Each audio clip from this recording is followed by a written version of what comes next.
दोस्तों, आइए हम देखते हैं भारतीय संविधान के जितने भी भाग हैं एक बैनर के तले हमने मेंशन कर दिया है, जिससे रिवीजन में आसानी हो और एग्जाम में भी आसानी हुई भी करेगा। जब रिवीजन हमारा अच्छा होगा, हमें यह कंटेक्स्ट होगा कि कौन सा राज्य किस अनुच्छेद कौन सा भाग किस अनुच्छेद में है और भाग के संबंध में क्या विशेषताएं हैं, क्या प्रावधान है, यह सारा एक ही जगह मेंशन मिलेगा। तो हमें रिवीजन में आसानी होगी और याद करने में भी सुगमता होगी।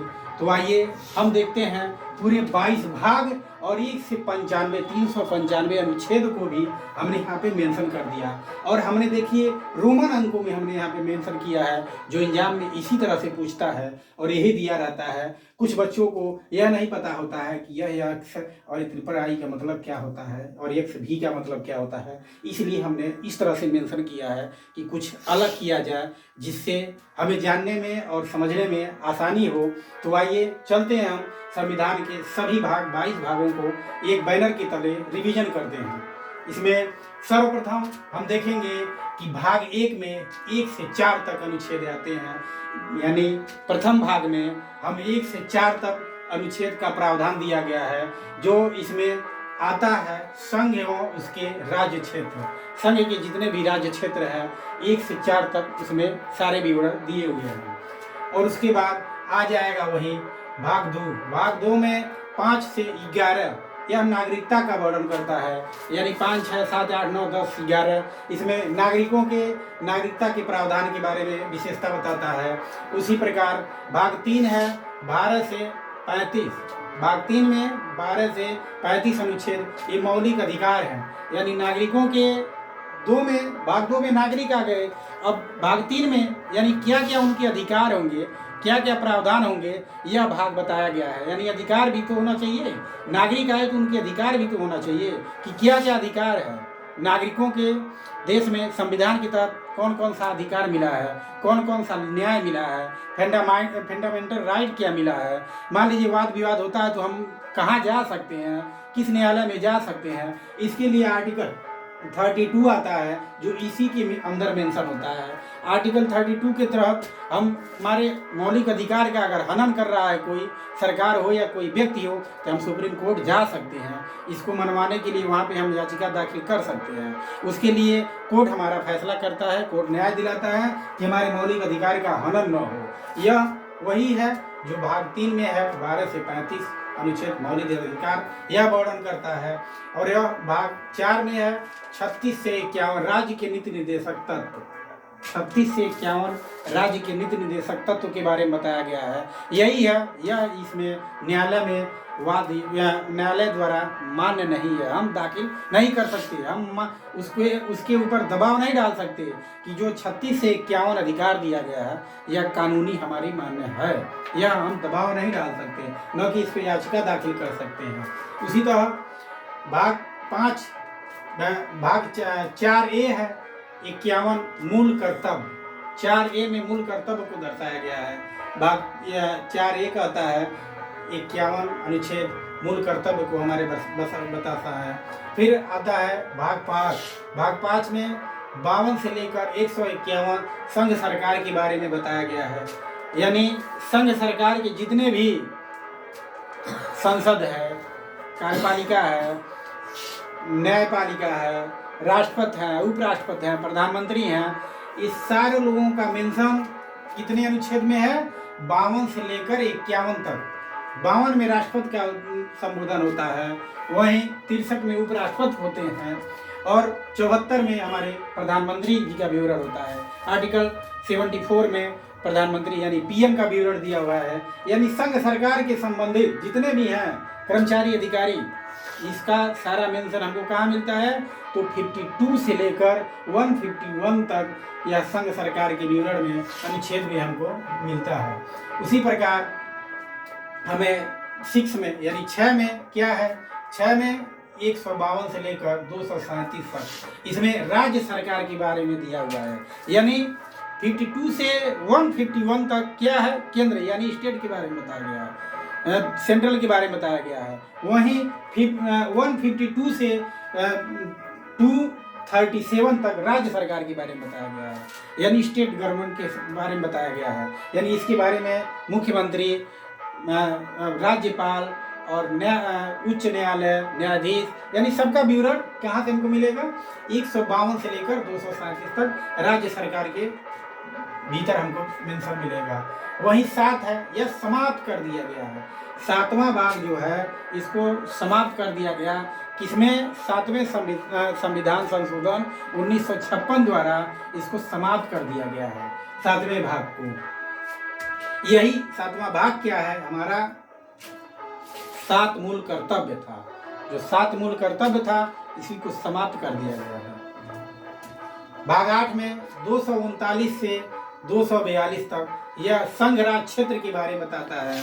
वहीं उसके बाद 9 में है हमारा 243 से 243 ओ तक, इसमें पंचायतों के बारे में बताया गया है। यानी पंचायतों का गठन कैसे होगा, पंचायत की क्रियाकलाप कैसे होगी, पंचायतों का मतलब हर जितने भी जानकारियां हमको कहाँ मिलती हैं?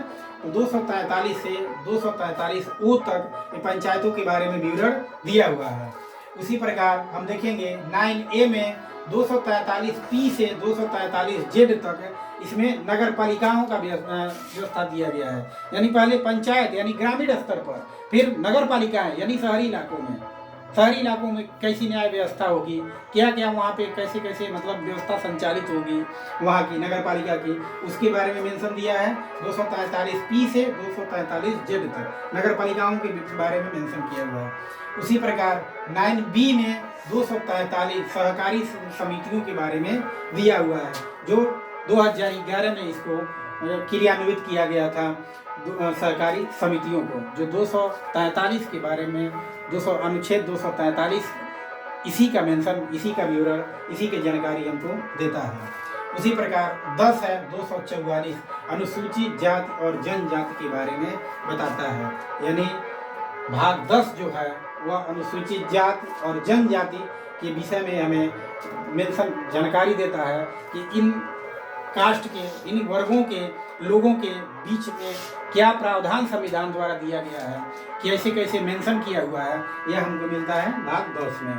फिर हमारा आता है भाग 11 245 से 263, ये संघ राज्य में संबंध, यानी संघ का और राज्य का, सेंट्रल और स्टेट का संबंध कैसा हो, यह मेंशन मिलता है हमको भाग 11 में, जो 245 से 243 अनुच्छेद के बीच में मेंशन मिला हुआ है। उसी प्रकार भाग 12 में 264 से 301 तक वित्त संपत्ति के बारे में दर्शाया हुआ है। इसी में संपत्ति के अधिकार को ले जा करके 12वें भाग में कर दिया गया है।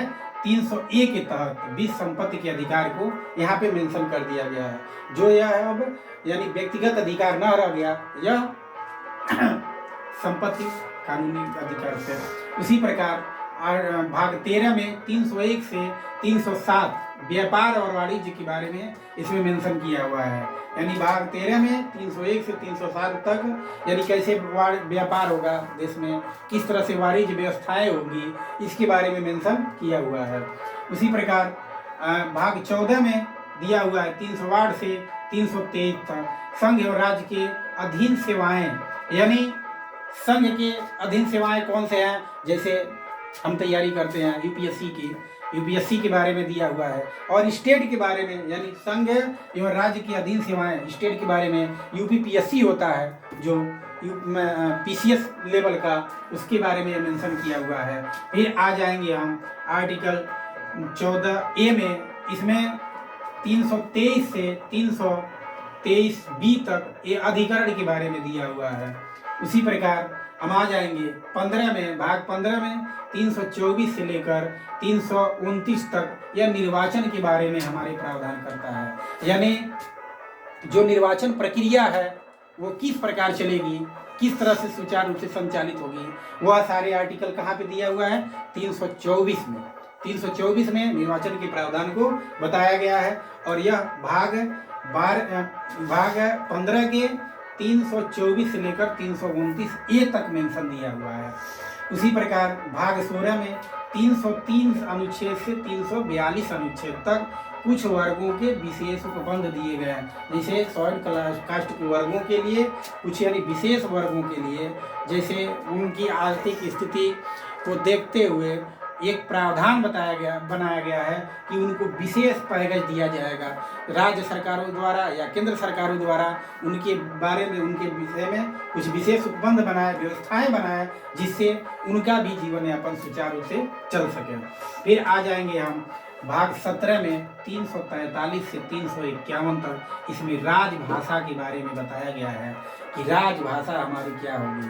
हमारी चाहे सुप्रीम कोर्ट हो या उच्च न्यायालय हो या संसद हो या विधानसभा हो, इसमें भाषाएं कैसी बोली जाएंगी, किस प्रकार की भाषाएं होंगी, यह मेंशन दिया हुआ है हमारा भाग 17 में। इसी भाग में हमें मेंशन मिला है कि राज्य की राजभाषा देवनागरी लिपि होगी, जो मेंशन इसी अनुच्छेद और इसी भाग में यानी भाग 17 में और अनुच्छेद 343 से 351 के तहत दिया हुआ है, यानी राज्य की राजभाषा के संबंध में। 18 में भाग 18 मिलेगा हमको 352 से 360 आपात उपबंध, यानी भाग 18 में 52 से 60 तक आपात उपबंध रखा गया है।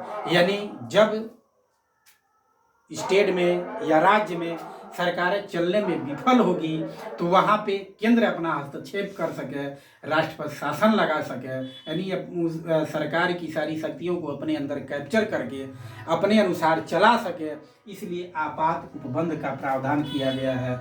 जिससे और 60 है, 58 है, इसमें बाहरी अगर आक्रमण होते हैं, कोई विपत्ति आपत्ति पड़ती है, उस पर भी सरकार निर्णय ले सकती है कि हम अपने अनुसार कानून बनाएंगे। उसमें केंद्र की भूमिका होती है कि वह किस प्रकार की उस समय कानून बनाएगी और कैसे देश को सर्वाइव करेगी। यही भाग 18 बताता है कि आपात उपबंध के बारे में, यानी अगर ऐसी स्थिति विपत्ति की आपत्ति आती है तो उसमें केंद्र सरकार अपने मतानुसार, अपने विवेकानुसार, आर्टिकल के अनुसार से, संविधान के अनुसार से वह मेंशन कर सकता है और सरकार को चला सकता है कि कैसे क्या किया जाएगा। फिर उसी प्रकार आता है आर्टिकल 19 जो 361 से 367 तक यह प्रकीर्ण वर्ग का है। उसी प्रकार 20 में है 368 ये संविधान संशोधन के बारे में बताता है। 368 ऐसा आर्टिकल है जो संविधान में संशोधन करने की अनुमति प्रदान करता है कि आप समय समय पे समय अनुसार जैसा सरकार को आवश्यकता लगे, यानी पब्लिक ट्रस्ट के लिए क्या नया प्रावधान पेश करना है, कौन सी नए कानून बनाना है, कौन से नए प्रावधान को बनाना है जिससे पब्लिक के हित में हो, पब्लिक के अहित में न हो, उस प्रकार संविधान के यानी पिछले जितने भी बताए गए हैं उनमें संशोधन सरकार कर सके, इसलिए 368 में मेंशन किया हुआ है। और 321 में 369 से लेकर 352 तक यह अस्थाई और विशेष उपबंध किया हुआ है, यानी विशेष और अस्थाई जो भी प्रक्रिया हो वो विशेष तौर से आर्टिकल 369 से 392 तक यह प्रावधान दिया हुआ है। अब लास्ट में आता है आर्टिकल 22 जो 393 से 395 अनुच्छेद में मेंशन किया हुआ है। इसमें संक्षिप्त नाम और प्रारंभिक हिंदी में प्राकृतिक पाठ निरसन, यानी ये सारे विवरण हमको कहाँ दिया गया है 393 से 395 अनुच्छेद में।